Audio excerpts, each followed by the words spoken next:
صرف 3 दिन के अंदर अंदर आपका दुश्मन खुद चल कर आकर आपसे माफ़ी ना मांगे तो आप मेरा नाम बदल देना। ये दुआ कोई मामूली दुआ नहीं है। हमारे नबी पाक सल्लल्लाहु अलैहि वसल्लम ने खुद इस दुआ को पढ़ा। जब भी किसी दुश्मन से खतरा हुआ करता या फिर किसी कौम से खतरा हुआ करता तो नबी पाक सल्लल्लाहु अलैहि वसल्लम खुद इस दुआ को पढ़ा करते। मैं अगर खुद अपनी बात बताऊं तो मेरा एक दुश्मन है, उससे मैं बहुत ज़्यादा परेशान आ गया था। उसकी तरह तरह की चालें, बदनाम करने की कोशिशें करना, और उससे मुझे खतरा भी था। तो जब मैं काफ़ी ज़्यादा परेशान हो गया तो मैंने किताबों को उठाया। मैंने सोचा कि कोई ऐसी दुआ निकालूं जो कि हदीस से साबित हो और जिसका वाकई में असर हो। यकीन मानो 3 दिन का ये वजीफा था। मैंने सिर्फ 2 दिन इस दुआ को पढ़ा। वो बंदा खुद चल कर आया और उसने माफ़ी मांगी। उसने बोला कि सलमान भाई ऐसा क्या कर रहे हो यार, मेरे कारोबार में नुकसान हो रहा है, मैं बेचैन हो रहा हूँ, सो नहीं पा रहा हूँ, सुकून नहीं मिल रहा है। आपका ख्याल मेरे दिमाग में आया कि मैंने आपका दिल दुखाया है, इस वजह से मैं आपसे माफ़ी मांगने के लिए आ गया। तो ये दुआ खुद मैंने आजमाई है। सामने वाला बंदा खुद ब खुद जलील हो जाएगा, आपको कुछ करने की ज़रूरत ही नहीं है। 3 दिन का वजीफा है, 3 दिन में आपको रिजल्ट मिलेगा। कोई ऐसा नहीं है कि आप 10-20 दिन का इंतजार करना पड़ेगा। 3 दिन तो इस अमल को कर ही सकते हो। 3 दिन मैंने ज़्यादा से ज़्यादा बता दिया, हो सकता है पहले दिन ही आपको इसका असर देखने को मिल जाए। तो आपको अपने किसी भी दुश्मन से खतरा हो उसका तसव्वुर अपने दिमाग में रखिए, यानी कि उसका ख्याल रखिए। और ये जो दुआ मैं आपको बता रहा हूँ, पढ़ने का तरीका समझ लो। बिल्कुल इसी तरीके से इस दुआ को 3 दिन तक पढ़ लीजिए। पाकी नापाकी दोनों हालतों में इस दुआ को पढ़ा जा सकता है। यानी कि अगर आपका वजू है, पाक साफ है तो बेहतर है,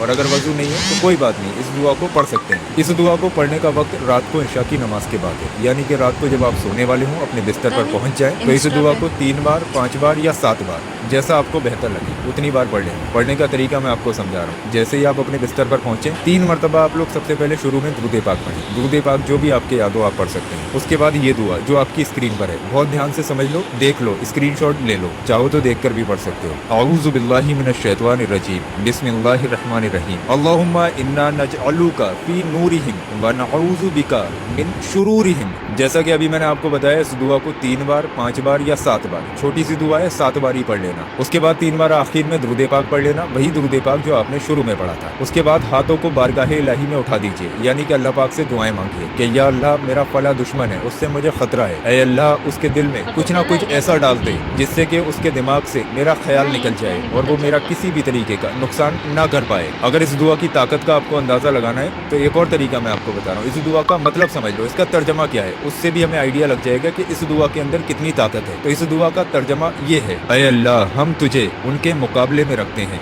यानी तू ही हमारी हिफाजत करने वाला है और हम उनकी बुराइयों से तेरी पनाह मांगते हैं। मतलब से आपको आइडिया लग गया कि इस दुआ में कितनी ज्यादा ताकत है। देखो कुछ भी कर लो, मदद अल्लाह की तरफ से ही आएगी। ये दुआ पढ़ो, उसके बाद अल्लाह पर यकीन रखो कि मदद करने वाला सिर्फ अल्लाह है। ऐसा तसव्वुर रखोगे तो इंशाअल्लाह तबारक व तआला 3 दिन के अंदर अंदर आपको इस दुआ से रिजल्ट देखने को मिलेगा। और अगर आप ज्यादा ही परेशान है, वजीफा नहीं कर सकते, या आपको लग रहा है कि इस वजीफे से मुझे रिजल्ट नहीं मिलेगा, तो आपका जो भी दुश्मन है जिससे आप परेशान हैं या जिससे पीछा छुड़ाना चाह रहे हैं, उसका नाम कमेंट बॉक्स में लिख देना। लेकिन ऐसे लिखना, दुश्मन का नाम आगे